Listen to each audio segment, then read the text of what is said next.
This guy almost single-handedly won a World Series for the Giants that I'm playing right here in 2014. So we're talking about a legend, okay? And he drives it into right center field, hit a ton. This baby is way back on a here. What's going on, everyone? Welcome back to the Hum Baby Baseball channel. And today we're going to talk about Madison Bumgarner. Number one, should the Giants have traded him during that hot July as the trade deadline was approaching in 2019? Number two, should the Giants try and re-sign him for 2020 and going forward? Let's tackle that first question because remember, the Giants were having a tough season. They were going to trade everything in the kitchen sink, and all of a sudden they start moving up that wild card. And all of a sudden they're in a position to win a wild card or to at least fight for one in the upcoming months. So they have to make a decision. Do we trade these guys? Do we keep these guys? As it turned out, they kept Bumgarner and they kept Will Smith, but they did trade some other players I'm going to get to. And a lot of people are saying, y'all should have just traded everyone. You should have traded Bumgarner and got what you could. You should have traded Will Smith, got what you could. You weren't winning nothing. Y'all can't hit. There's no way you're not going to win a wild card, much less a playoff series, much less a World Series. And I cannot disagree with that assessment, but what I will say is Madison Bumgarner is a little bit different than the other players that were on the trading block. We're talking about a legend. We're talking about someone whose numbers and name is going to be out there on the outfield wall with Mays and McCovey and Ott. His name is going to be out there. This is one of the greatest Giants to ever put on a uniform. This guy almost single-handedly won a World Series for the Giants that I'm playing right here in 2014.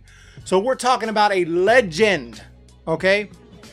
You don't just trade them away for a couple mid-tier prospects, which may have all been what Farhan Zaidi was getting offered from teams. Because remember, he's just a rental. He's going to be a free agent at the end of the year. So any team that wanted him has to say, well, is he really going to, how much is he going to help us in this push to win a World Series? How much are we willing to give up for that when we know he's going to be a free agent at the end of the year? So I'm guessing he wasn't getting offered much.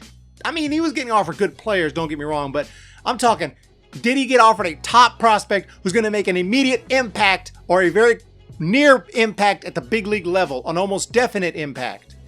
I don't think so. And you don't trade him in that case. This is Bumgarner. So you may say to yourself, okay, we're not winning anything. We need to trade stuff away. Maybe we're not going to trade Bumgarner. But the thing is, they also didn't trade Will Smith. And I like Will Smith. I love Will Smith. Great closer. He's having a great season, or he had a great season. But if you don't trade Will Smith, that tells me, and you don't trade Bumgarner, you're definitely going for it. So why trade Dyson to the Twins? I like Jalen Davis. That seems like a rebuilding move. So are you trying to rebuild, or are you trying to compete for a wild card? Because if you're trying to compete for a wild card, you need every freaking piece you have. You can't trade anything that's going to help you. Now, the other move, the Pomerantz and Ray Black for Dubon to the Brewers, I loved that move. Because you got a young kid who looks really good for a couple players who really weren't helping that much. Ray Black was mostly a river cat, and Pomerantz got moved to the bullpen. He was supposed to be in the rotation. He got moved to the bullpen. So that move I liked. But why you trade away Dyson? And we could talk about the Melanson move too. Now, the Melanson move was a money thing. The Giants had to clear that contract because Melanson was never as good as he was supposed to be. They signed him as a top closer in baseball. He comes over here and he's not really looking that great. In fact, he's injured. He's struggling. This year, he finally comes around. He's helping out. He's doing good things in the bullpen. But you get an opportunity to move him, so you move him. I get it. But are you really going for a wild card? It feels like he was trying to get his prospect and rebuild and go for a wild card. And the Giants were not in that position. They needed everything or nothing. Or say, we're not going to win it. He could have moved everyone away, kept Bumgarner, but moved everyone else, including Will Smith. And I would have said, okay. And he could have had a good explanation. He said, look, we weren't winning anything. We had to rebuild. But we kept Bumgarner because we were not getting anything good enough offered for Bumgarner. And that's a legend.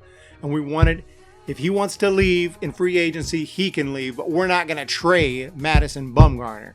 Okay, I would have understood. And if they did trade him and traded everyone, I still would have understood. They're going for a complete rebuild. We're not winning anything. It's sad because you think, could we have won a wild card? Could we have? But then hopefully someone's there to talk you down and say, dude, Giants can't hit. Okay. They can't hit.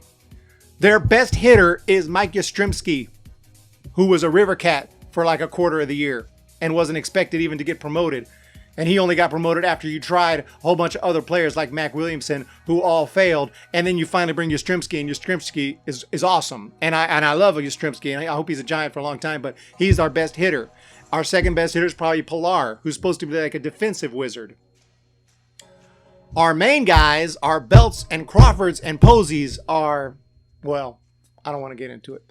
Let's move on to the second question, though. So the first question, I'm saying they should have kept Bumgarner because he's Bumgarner.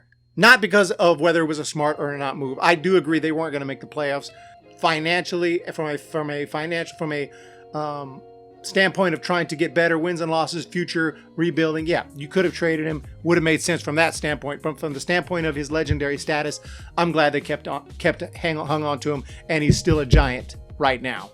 Even though I don't know what's going to happen next year, that takes me into that topic. The thing about Bumgarner is he hasn't, although yes, he's got paid $12 million a year for the last few years. When you think about Madison Bumgarner and how good he's been and how many World Series he's helped them win, he's actually not gotten paid nearly as much as some other pitchers of his caliber. So I'm guessing that him and his agent will be looking for close to $25-30 million a year for 3 or 4 year contracts, something pretty dang big. And I don't know if the Giants would be willing, or where they should be willing, to pay that kind of money for Bumgarner, who's going to be 29, 30. He's had some injury problems, not always his fault. One time it was his fault on the dirt bike. One time he had a line drive off his hand in spring training. So you got to think, do they want to re-sign him for that kind of money? He's already brought them so much. So from, again, a dollars and cents standpoint, it's probably not the smart move. It would be maybe the right thing to do to offer him something big. I agree, but I think other teams will even offer something bigger. They'll give him and his agent what they're looking for. I'm guessing he's going to move on, and I'm guessing that's probably the best move for the Giants, is to let him move on if he's looking for just some massive deal, some massive contract. It's sad. I hate to say it. Don't get me wrong. If they pay him $30 million a year for 4 years, I'll say, wow. I don't know if that was a smart move, but I'll be happy just to see him pitch for the Giants. But I want the Giants to compete, go for the playoffs, go for more World Series championships. That's what you want as a fan. So they got to do what they got to do, and I understand that. So if he signs some big, huge contract with another team, so be it. We'll let him go ahead and continue his career. He's been a great Giant. It's awesome. Most Giants, even the Mays and McCovey, have played for other teams. So it could happen. It sucks. You want them to be in this uniform, though, as long as possible, which is why I'm glad they didn't trade him at the deadline. Unless they were getting offered something big, which I doubt. I think it was mid-tier AAA prospects, decent guys that may or may not have made a difference at the big league level. You don't trade Bumgarner for that. So I want to thank everyone for joining me today. We're talking about Madison Bumgarner. We've got more videos coming soon. We'll be talking more Giants and talking more baseball. Y'all have a fantastic day. Thanks for joining me. Hit that subscribe button. Hum Baby Baseball. See ya! When the Giants come to town,